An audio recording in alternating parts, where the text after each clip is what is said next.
This is Sports Jam. I'm Doug Doyle.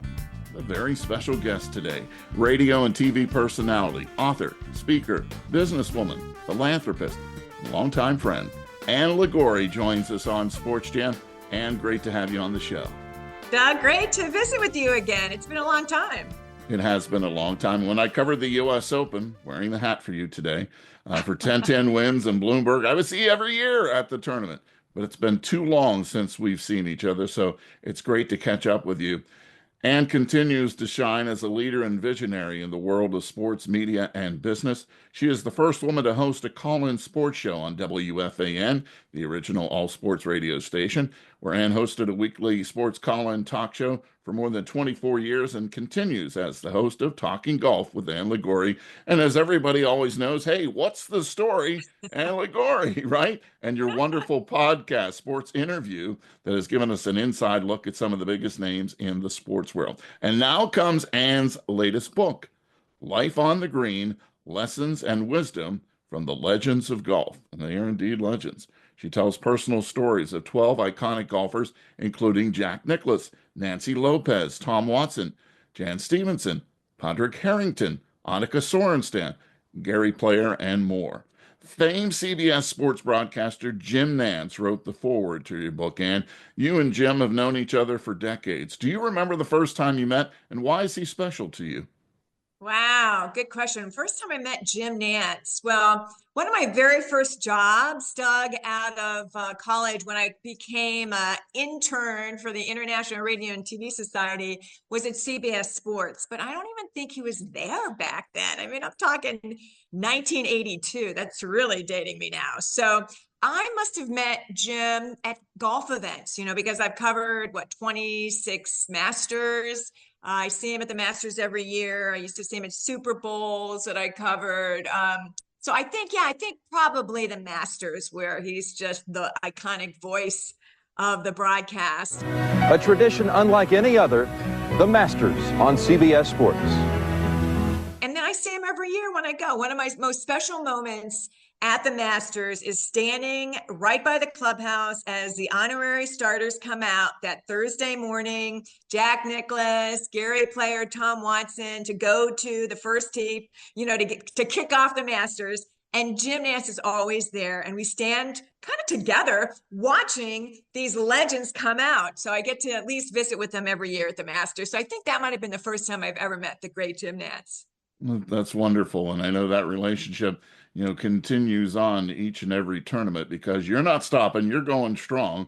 And this is a great book for all the interviews that you've done with these legends. They all share some valuable advice for life on and off the course. And I think that's what's important. It's not just about being a golfer. You're going to learn a lot of things about life when you read Ann's book. But I'd like to start off, as you might surmise what's behind me. And those are not only the hat, but the driver from my dad's golf set. He introduced me to the game of golf, and he could still beat me at 89 on a round of 9. He was a much better golfer than I ever will be, and used all woods by the end of his career.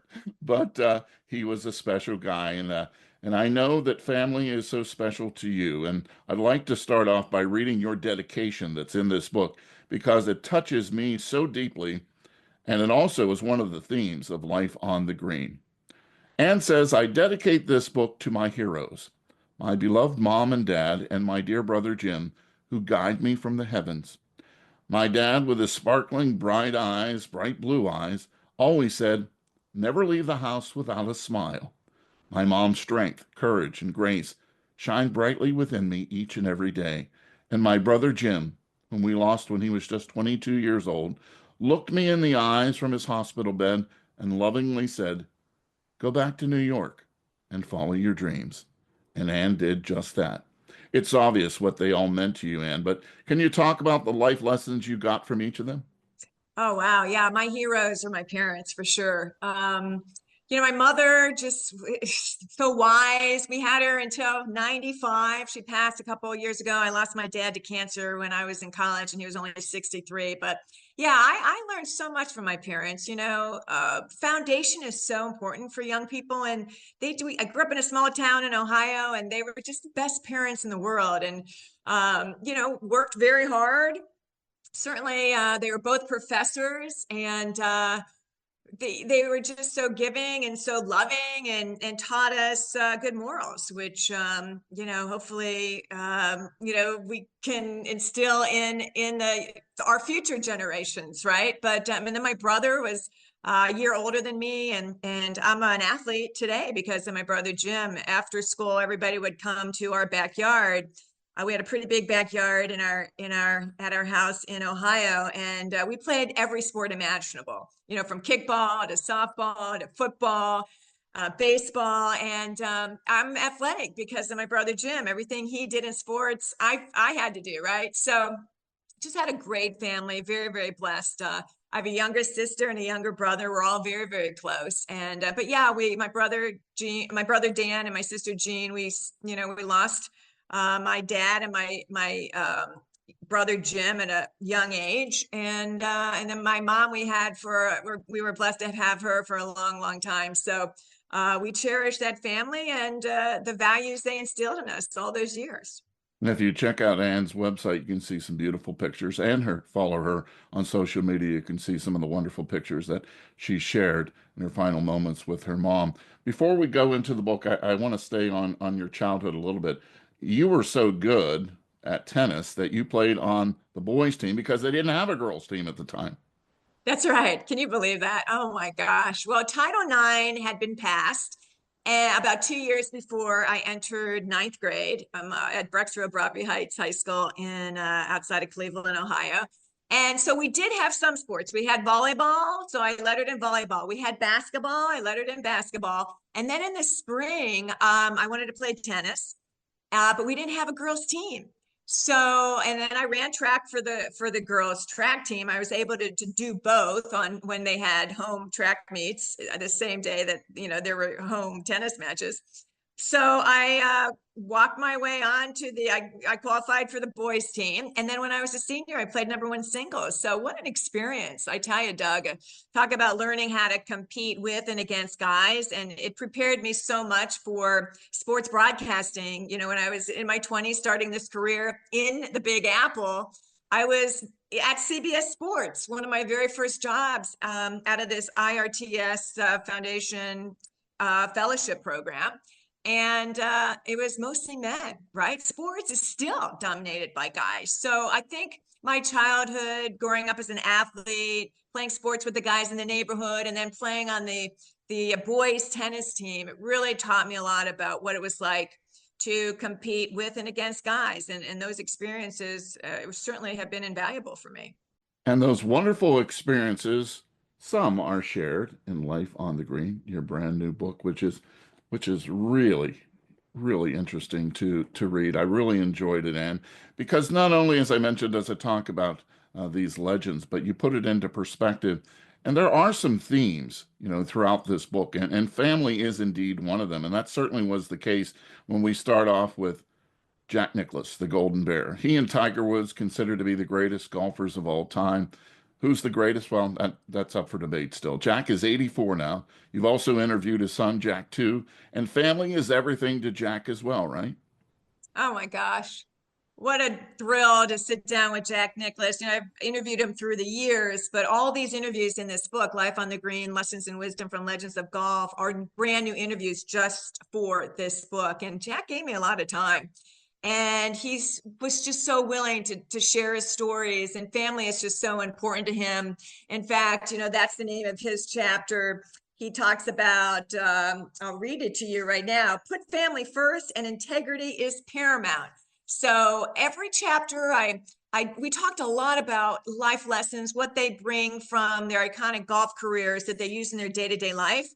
And then if I heard something that they really spent more time on than other themes, I kind of circled back and focused on those themes. And do you know that every one of the legends in the book 12 legends, 6 men, 6 women. They all really focused on different themes, Doug. It was unbelievable. I didn't even have to really coach them on talking about different things that you learn from golf that you can use in your day-to-day life. And of course, Jack Nicklaus talked about putting family first. He and Barbara, his wife, of over, gosh, I think 55 years now, right? Their family is just so important. And, you know, Jack, he'd be in the middle of a tournament somewhere, and on a Saturday night after round 3, he would fly back home to attend his son's football game or baseball game, and to be there in person. And then he'd fly back to the golf event and often win it on Sunday in the final round. Jack Nicklaus wins his 6th Masters, his 20th major championship at the age of 46, 4 years older than anyone ever has been as a champion of the Masters. Gary Player was 42 when he won. And there goes Nicklaus. And Barbara, really, the first lady of golf, she's just an incredible woman. I've had the opportunity to visit with her on many occasions. I actually, after the book came out, I was the keynote speaker down at PGA National in Florida, and she was at this women's luncheon, and she sat right next to me, and she told me, Jack, her husband, has my book on the kitchen table, and he was so delighted with how the chapter came out. So obviously that made my year, right? So yeah, just they have tons. They had 5 children and now over 22 grandchildren, and their family reunions must be so much fun. But it's just so great to have, you know, the guy who won the most majors of any player on the planet, such a good role model, and really focusing on family and influencing younger tour players. Spends a lot of time at the Bears Club and loves talking to the young PGA Tour players and guiding them and answering their questions. And what a great example to set for the young people. Don't let that wonderful smile and incredible energy that Ann Liguori gives you fool you, because it's mentioned in the book too. When it comes to interviewing, yeah, she'll have this wonderful conversation, but she doesn't shy away from asking tough questions when necessary. And there are other interviews with other golfers at the end of the book that you will find out even tougher questions are asked of people like Phil Mickelson and those like that, and Tiger Woods. But it's your interviewing style that has brought you so much fame in the sports world, because you are honest and you are friendly and you are conversational and you know how to do it. Sports Interview gives you an inside look at some of your favorite sports and entertainment personalities, sharing their opinions and success stories. I'm Ann Liguori, your host. Follow me. 10-time champion Annika Sorenstam, what a success story she is. Family also a big part of her success, her husband Mike and her 2 children. And what a role model for athletes, philanthropists, business people, especially when it comes to women.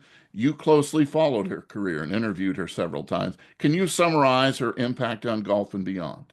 Wow, Annika. I mean, she's still so relevant today. She's playing all these celebrity tournaments. You know, she won so many events, so many majors, and really dominated the LPGA when she played. And now she's playing in celebrity tournaments. She has the Annika Foundation, and she's helping so many young lives, influencing so many people in a positive way. And her chapter is titled Golf Taught Me Patience and So Much More. And I think one of the biggest lessons that she talks about in her chapter in the book, Doug, is she talks about how there are no shortcuts to success. Work ethic is so key.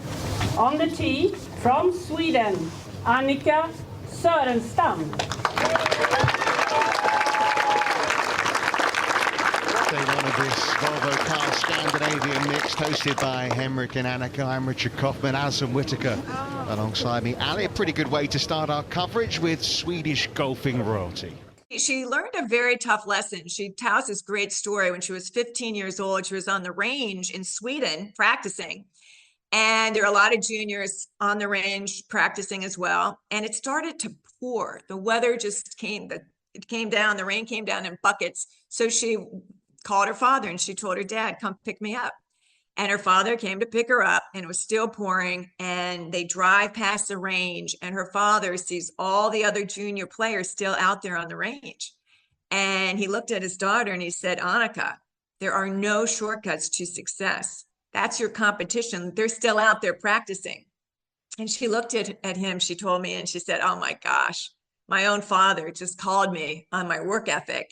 And she said, I learned such a big lesson that day. And to this day, you know, when you think of Annika Sorenstam, you know how much work she put into her career and her success, and still does. And she has a son, Will, who is a very good player, and he's out there all the time and takes after his mother with his work ethic as well. So just so many great lessons from Annika and all the legends in the book. But Annika's still going strong, and you have to admire that work ethic even today, years after she retired, because she's doing so much for the game and to influence young people. She sure is. I was really fascinated with your chapter about Australian golfer Jan Stevenson and how she was really exploited at the time because of her beauty and what she had to go through making pinup posters to help sell the LPGA and golf in general. And you lay out your feelings in the book about this, but can you tell our audience about golfers or just athletes in general who now promote themselves on social media wearing sexy outfits and whatnot?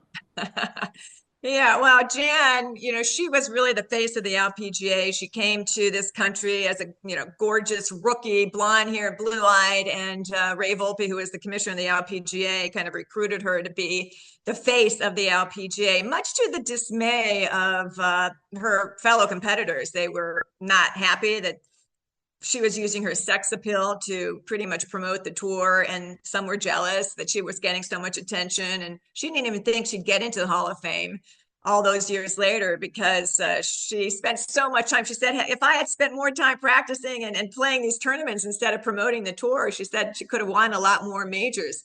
But yeah, we got into a conversation, Doug, about social media, and you know, I just think so many young women feel that they have to pose scantily clad to get thousands and thousands and some millions of followers. And I just think that really tears down all the hard work that women before them put in to gain respect and credibility in the sports industry. And, you know, I'm just against it. I just think, you know, you can increase your followers by showing off your knowledge and writing compelling posts without looking, you know, appearing half naked. So I just think that really reduces the respect level of a lot of young women and opens up so many other problems that women have with, you know, the followers who are following them just based on the fact that they're posting sexy photos. So I totally disagree with that approach. And I hope a lot of your listeners agree with me. And I hope a lot of young women don't think they have to do that to gain a good following. You know, show off your knowledge, show off your good work. Don't show off, you know, don't pose half nude just to get the followers. I just don't respect women who do that. It goes for singers and musicians as well, right? You know, Oh, yeah. go on your merit. You know, I like to think of, you know, it's unfortunate for Jan Stevenson and somebody like Maria Sharapova, who just happen to be great players, but beautiful as well. So it's not their fault that that's the way they look, but that's how Right. many followers started watching both of them in their respective sports. Renee Powell was the second Black woman to play on the LPGA Tour. She's 78 years old now and is the most recognized ambassador of diversity in golf, a fellow Ohio native. How has Renee touched you, Ann? Wow, Renee Powell. A lot of people don't even know who Renee Powell is, right? As you mentioned, she was the second African-American female on the LPGA Tour. You know who the first was? I don't. Althea Gibson. Oh, I should know that. We've done many things on the Althea. tennis champion and legend who played golf later after she retired from tennis. But Renee overcame racism and so many other obstacles. You know, obviously racism, huge obstacle. And she goes into a lot of detail in that chapter and talks about her childhood and how she experienced racism, not only in golf, but also as a young girl going to school in Ohio. Her chapter is titled, Don't Let Anyone Else Define You and Don't Ever Give Up. And she is just such a great example of somebody who was able to overcome those challenges and just stuck up for herself and never gave up despite how tough it was on all sides. Actually, she moved to the UK and had less issues over there, believe it or not. She married over there and she started really excelling on the European Ladies Tour. And she developed a clothing line for Harrods department store in London. So a lot of people in the UK actually knew her better than here in the United States. And all these years later, she was named an honorary member of the RNA, the Royal and Ancient, which runs St. Andrews.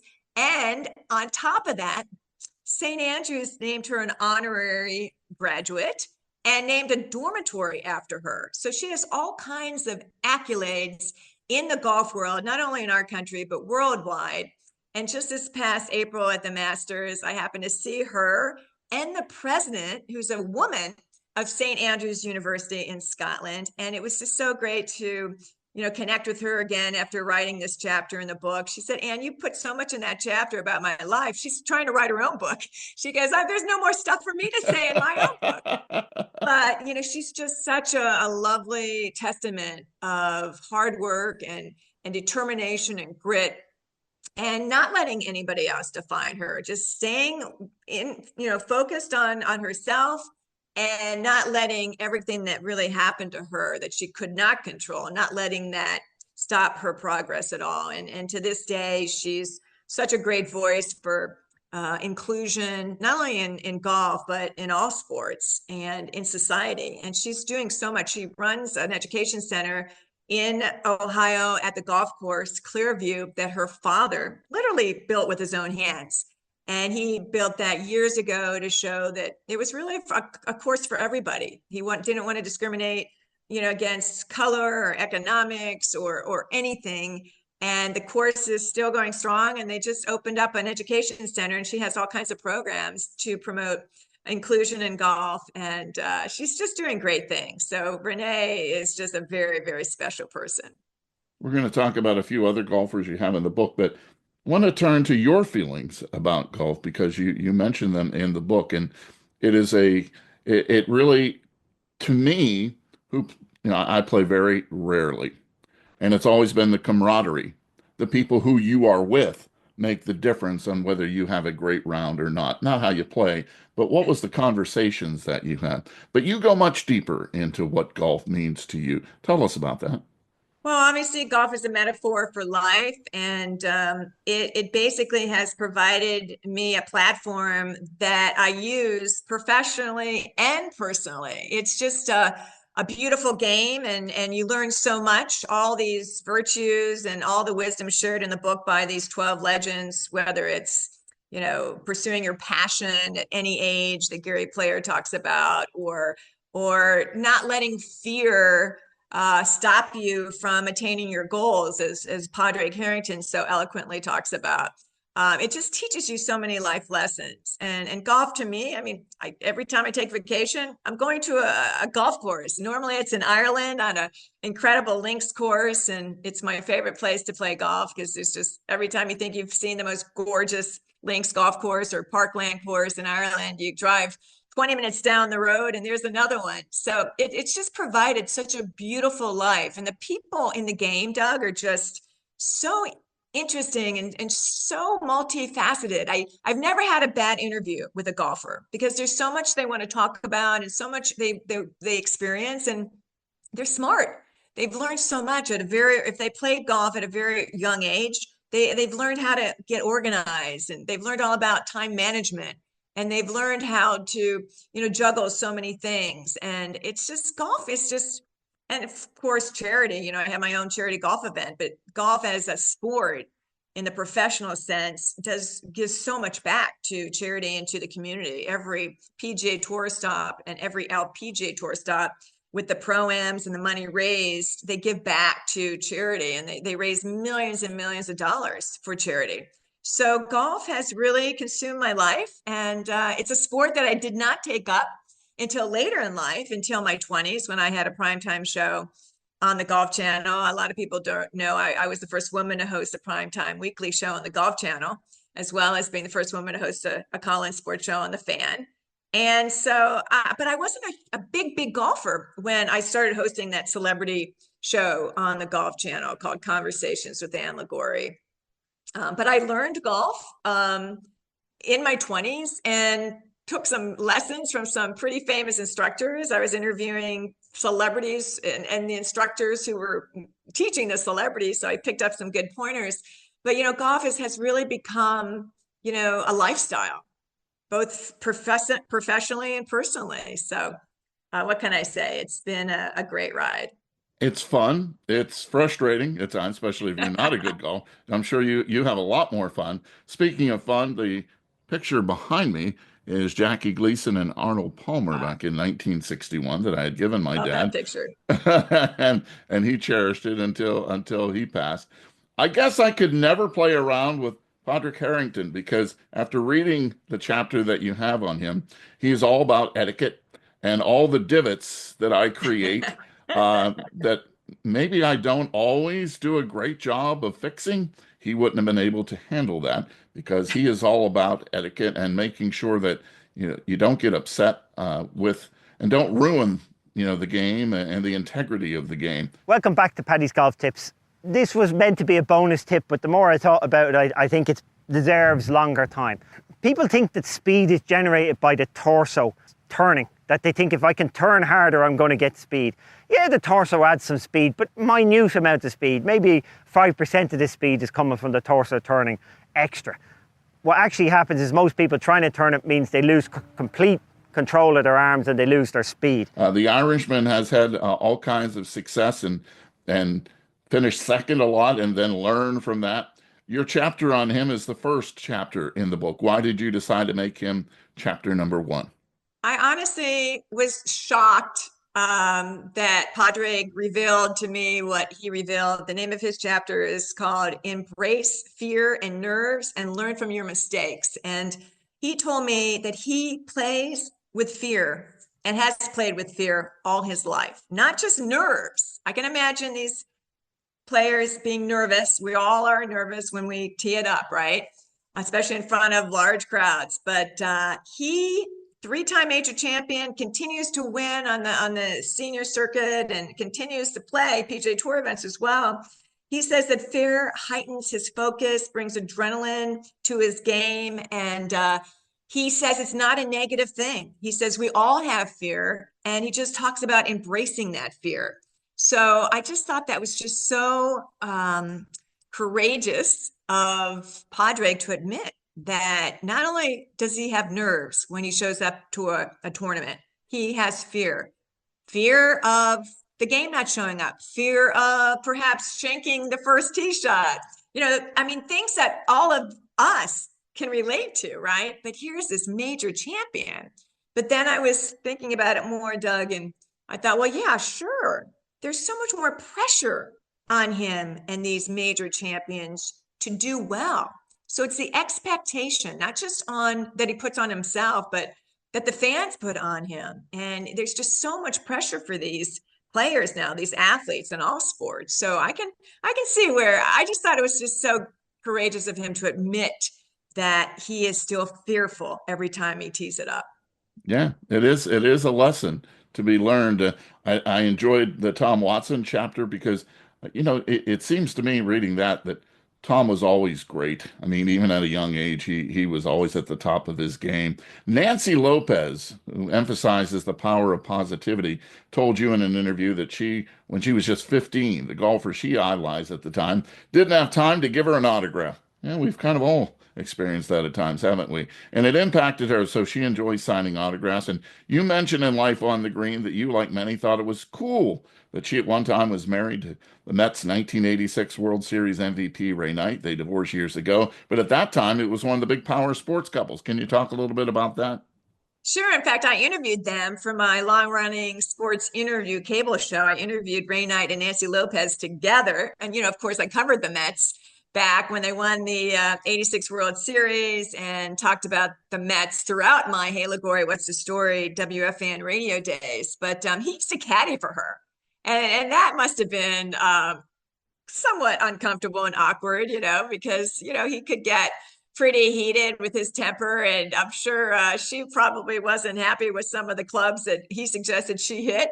But that must have been an interesting dynamic with him caddying for her at some of the tournaments. But, it was a power couple. She is now married to a wonderful guy. Ray and her divorced years ago, but she's a great mother. I know they had a few children. And now she lives here in Florida, and she runs clinics, Nancy Lopez Golf Adventures, all over the world. And she teaches the power of staying positive. In fact, that's her chapter. I'll tell you exactly what I titled it. It's called Stay Positive and Play Happy Golf. That's her slogan, Happy Golf. And, it sounds so cliche to stay positive, but as well as I do, Doug, in golf, you're only as good as your last shot. And it is so hard to hit good shots in golf. It's very, even the pros miss putts, from 2 feet away from the hole, right? So you have to stay in the present, and you have to forget about your bad shots. You have to stay positive. And, all this wisdom transfers over to real life. In real life, you might have a bad day at the office, or something in your personal life goes sideways, right? You have to remember the good things and stay positive, not only in the golf course, but off the golf course as well. And this book transcends golf. You really don't have to be a golfer to enjoy the material in the book and to be inspired and uplifted by these messages from these 12 legends in golf, because we can learn from it. It really goes beyond golf. And Nancy Lopez's messages certainly go way beyond golf. We have to stay positive, even when it's so hard to do sometimes. Last question for you. So there's one time for you to pick whatever course in the world that you want to play, and mom and dad come back to play with you, and you're allowed to bring back one other person, non-family member, right, to join you for your foursome. What course would you go, and who would be that other person to join you, mom and dad? Wow, great question. Good question, Doug. I'd go to Carn Golf Club in Ireland. It's on the western tip of Ireland, and it has a dunescape unlike any other course I've seen. It's a gorgeous links course, but the dunes are as high as some skyscrapers in Manhattan.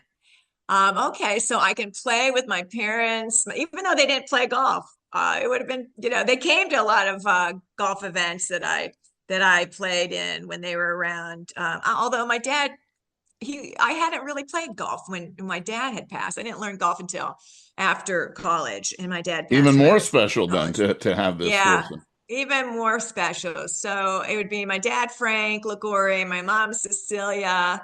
And, everybody always wants to know who would I have interviewed if I had the chance that I never interviewed. And I would have loved to have interviewed Babe Zaharias.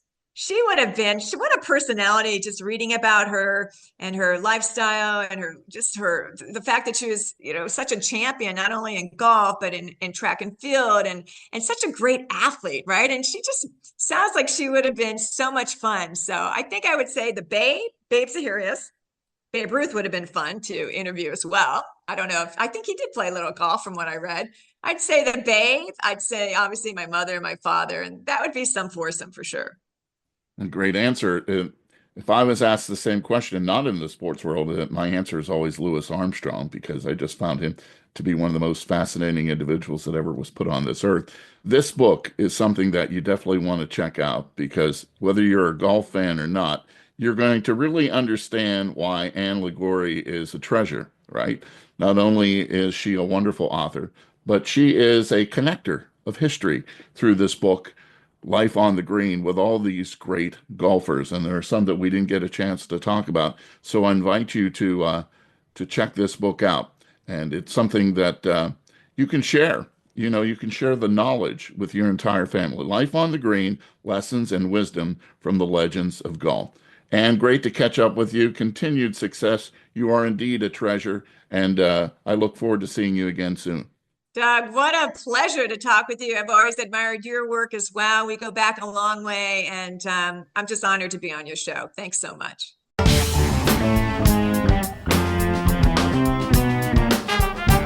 Sports Jam is a WBGO Studios production. You can hear all the past shows by going to wbgo.org/sportsjam or wbgo.org/studios. You can also find Sports Jam with Doug Doyle on the NPR list of podcasts or wherever you hear podcasts. Until our next Sports Jam session, I'll see you at the game.